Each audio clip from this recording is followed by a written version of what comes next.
All right, everyone. So we're going to be talking about chapter 6, which deals with listening. And chapter 6 begins by saying that there are all kinds of awards for people who give great speeches or talks or presentations, but there's rarely any awards for people who do a good job of listening. And it tells you that college students spend over half of their time in a situation where they should be listening. They may not necessarily actually be listening, but they spend a lot of time speaking, they spend a lot of time writing. But if you think about it, in class, when they're sitting through class or watching videos like this, they should be listening. So listening, in a lot of ways, is a more important skill than actually speaking, because you're taking in information when you listen, which helps you become a better, more engaged speaker. So that's why this chapter on listening is so important. So it tells you on page 141 that listening is the process of receiving, constructing, and receiving meaning from and responding to spoken and or nonverbal messages. So it tells you there that listening is an active thing. You don't just sit there and listen. You sit there and hear, but you just don't sit there and listen. You have to really engage your brain to really listen to what's being said to you. So if you go on to page 143, it tells, this is under Comprehending Words, Some Challenges. The writer of the book tells this story about how he plays this audio tape of one word repeated over and over for it says it repeats a single English word hundreds of times with no variation for a 10-minute period. And it says after listening to this, students will say that they heard anywhere from 50 to 75 words. Sometimes they hear things in other languages, and rarely is the word they say they heard the actual word that's in the tape.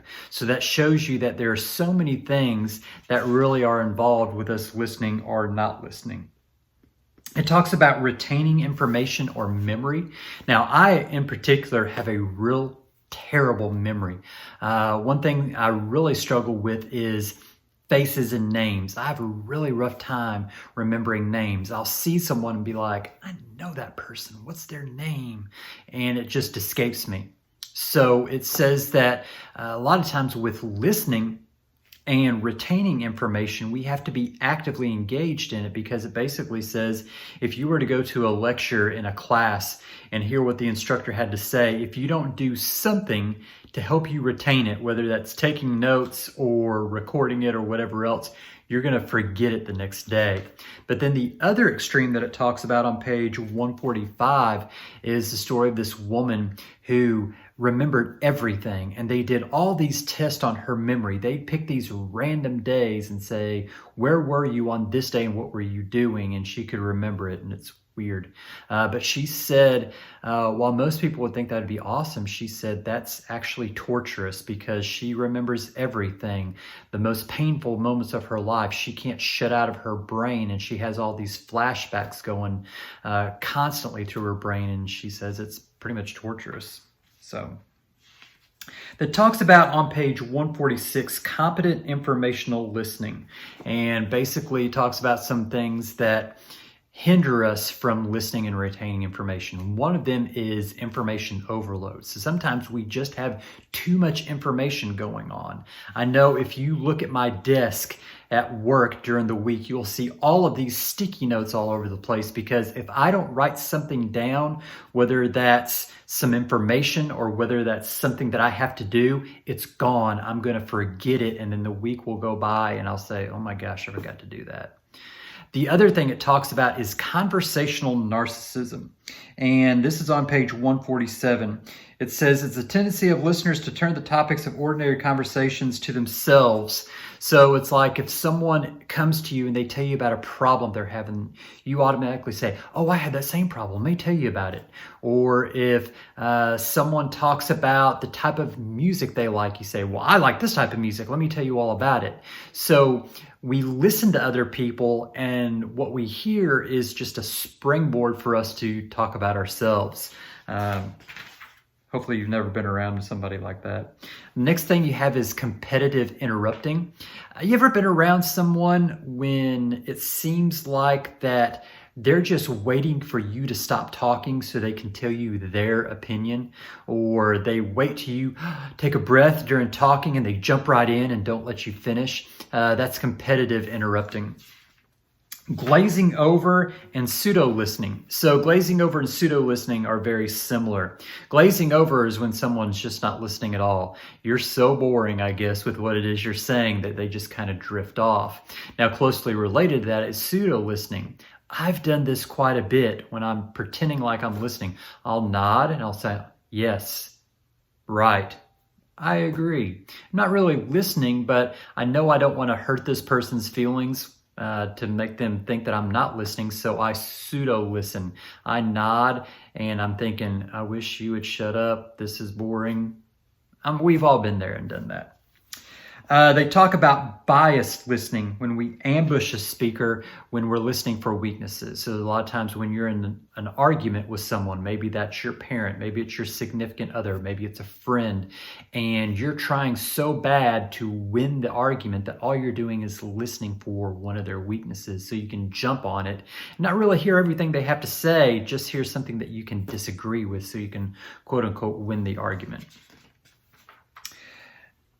Talks about critical listening on page 153, and it talks about how you need to listen with skepticism. So basically, when you listen with skepticism, you're listening with an intelligent mind, just not automatically believing everything you hear. And this is so important in today's time because there's so much misinformation that's out there with the internet. There's so much that people can do to manipulate video of people talking.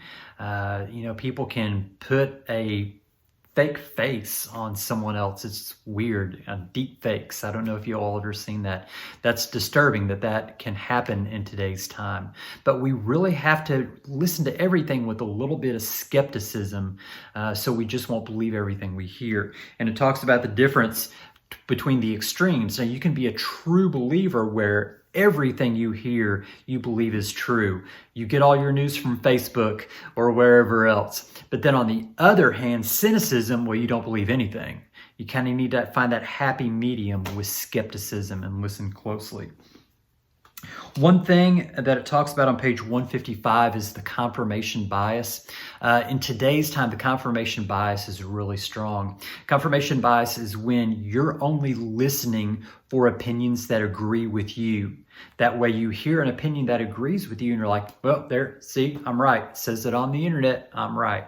And that really is a problem. And if you look at technology and how technology has evolved, technology supports your confirmation bias. So I don't know if you ever have a news app on your phone and you constantly look at the news. After a while, that app will see the kind of stuff that you look at and it will keep feeding it to you. You know, our phones are called smartphones for a reason. A lot of these apps figure out what we like to watch, what our beliefs are, the things that we agree with, and all it does is just feed it to us. And the problem with that is we don't see the other side of things, and we really get stuck in our own beliefs. And so that's another reason why we need to have this healthy skepticism whenever we're listening to others, listening to information, to make sure that we're not succumbing to confirmation bias and we're making an informed decision. If you will skip on to page 163, page 163 kind of summarizes some of the, I guess, more beneficial strategies of listening and then the harmful strategies of listening. So the beneficial strategies are the response styles of probing, supporting, and understanding. So with probing, when you listen to someone, instead of giving out statements, you ask questions to help you understand more of what they're trying to say to you.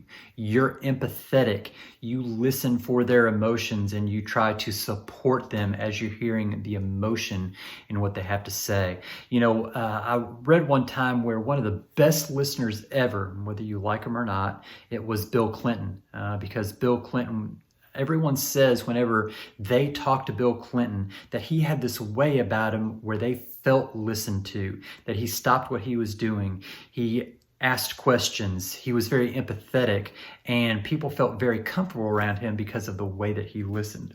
Now, the non-empathetic responses are advising, interpreting, and content only. So I'll tell you, content only is something that I personally struggle with. A lot of times when someone comes to me with a problem that they're really upset about, sometimes I'm only focused on a solution. I'm very solution-based in the way that I approach problems. And a lot of times for me personally, it's beneficial to take emotion out of problems and just focus on solutions. The problem is when people come to me with problems, and I'm just going to give them a solution. Sometimes I'm not as empathetic as I should be when it comes to their emotions. And I think that's something that we all have to be aware of, and something I have to really be aware of is when someone comes to me with a problem, I acknowledge their feelings and say that, man, I hate that you're upset about this. I can totally see where you're coming from. That would upset me too. And then maybe help them with the problem for a solution. But we all have to be aware of how we're listening to people. You know, one thing that I also struggle with when it comes to listening is when people come and talk to me in my office. Sometimes I'll be sitting in front of my computer and I won't stop what I'm doing. I'll just look up at them and say, yeah. Really what I need to do is stop what I'm doing, turn and face that person, and then talk to them. So I will be totally engaged in what it is they're trying to say to me. That way I'll be listening to them and we can actually have a real conversation. So those are the high points of chapter 6 on listening. I hope this will help you as you're reading the text and also responding to the discussion thread for this week. I'll see you next week.